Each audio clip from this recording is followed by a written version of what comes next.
வணக்கம் நண்பர்களே. இன்றைக்கி ஒரு லஞ்ச் மெனு தான் சொல்லலான் இருக்கேன். எங்கள் வீட்டில் பண்ண லஞ்ச் இன்றைக்கி என்னென்னு பார்த்தோன்னா, சாதம், மோர் குழம்பு, அவியல், ரசம், துவையல், அப்புறமா அப்பளம். ஃபஸ்ட்டு மோர் குழம்பு எப்படி செய்யலான்ட்டு சொல்கிறேன். ஒரு சின்ன மிக்ஸி ஜாரில் ஆல்ரெடி பருப்பும் அரிசியும் கொஞ்சம் கொஞ்சமாக ஊற வச்சுருந்தோம். ஸோ அந்த பருப்பு, அரிசி, ஒரு பச்சை மிளகா, கொஞ்சோண்டு சீரகம், அப்புறம் ஒரு சின்ன வெங்காயம் யூஸ் பண்ணிவிட்டு பேஸ்ட்டாக அரைச்சிக்கணும். அப்புறமா ஒரு கடாயில் கொஞ்சோண்டு எண்ணெய் ஊற்றி கடுகு தாளிச்சிட்டு கொஞ்சோண்டு கருவேப்பிலை, அப்புறம் ஒரே ஒரு காஞ்ச மிளகா, அப்புறமா நான் வெண்டைக்காய் யூஸ் பண்ணியிருக்கேன். கொஞ்சோண்டு வெண்டைக்காய் போட்டு நல்லா வதக்கிட்டு, அதுக்கப்புறமா நம்ம மிக்ஸி ஜாரில் பேஸ்ட்டாக அரைச்சி வச்சுருக்கோம் தெரியுமா, அதையும் போட்டு வதக்கிட்டு கொஞ்சம் ஓரளவுக்கு அந்த வெண்டைக்காய் வெந்து வந்ததுக்கு அப்புறமா மோர் நான் அடித்து வச்சுருந்தேன். அந்த மோரை ஊற்றிட்டு கொஞ்சோண்டு நமக்கு தேவையான உப்பு, தேவையான அளவு மஞ்சத்தூள், அப்புறமா கொஞ்சோண்டு பெருங்காயத்தூள் இதெல்லாம் போட்டு கொஞ்சம் கொதித்து வரும்போது ஆஃப் பண்ணிட்டோம் அப்படின்னா மோர் குழம்பு தயார். நெக்ஸ்ட்டு அவியல் எப்படி பண்ணோம் அப்படின்னா, அதே மாதிரி ஒரு சின்ன மிக்ஸி ஜாரில் கொஞ்சோண்டு சீரகம், கொஞ்சோண்டு இஞ்சி துண்டு, ஒரு தேங்காய் பத்தை, அவ்வளோதான். இதையும் நம்ம கொஞ்சம் அரைச்சி எடுத்துக்கணும். ரொம்ப பேஸ்ட்டாக வேணால் ஓரளவுக்கு அரைச்சி எடுத்துக்கிட்டேன்.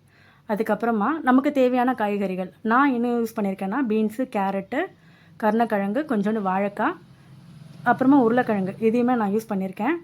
அப்புறம் முருங்கைக்காய் யூஸ் பண்ணியிருக்கேன். ஸோ இதெல்லாம் வந்து ஒரு குக்கரில் ஒரு விசில் அளவுக்கு வேக வச்சு எடுத்துட்டேன். அதுக்கப்புறமா ஒரு கடாயில் நம்ம குக்கரில் வேக வச்சோம் தெரியுமா, தண்ணியோட அது எல்லாமே ஊற்றிட்டு, அப்புறமா நம்ம அரைச்சி வச்சுருக்கோம்ல அதையும் எடுத்து ஊற்றிட்டு, அதுக்கப்புறமா ஓரளவுக்கு நல்லா லைட்டாக வதக்கினா போகிறோம். ஏன்னா ஆல்ரெடி நம்ம வேக வச்சிட்டோம்ல. ஸோ நம்ம லைட்டாக வதக்கிட்டு அதுக்கப்புறமா அந்த தண்ணி ஓரளவுக்கு சுண்டு வரும்போது என்ன பண்ணணும் அப்படின்னா, ரொம்ப சுண்ட வேணாம், ஓரளவுக்கு சுண்டு வரும்போது தயிர் ஊற்றணும். இதில் தயிர் ஊற்றினா தான் டேஸ்ட்டு.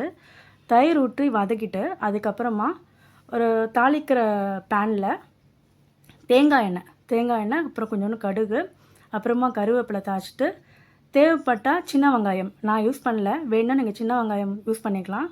வதக்கிட்டு அப்புறமா அந்த தாளிச்சதை அந்த கடாயில் கொட்டிட்டோம் அப்படின்னா அவியல் தயார்.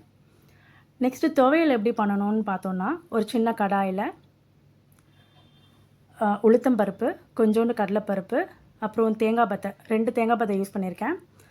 அப்புறமா பச்சை மிளகா, ஒரு அரை பச்சை மிளகா போதும், ஏன்னா ரொம்ப காரமாக நான் யூஸ் பண்ணல. ஸோ அரை பச்சை மிளகா, அப்புறம் தேவையான உப்பு இதை போட்டுட்டு மிக்சியில் போட்டு நான் அரைச்சிட்டு பேஸ்ட்டாக கொஞ்சம் அரைச்சி எடுத்துக்கிட்டேன். துவையல் தயார்.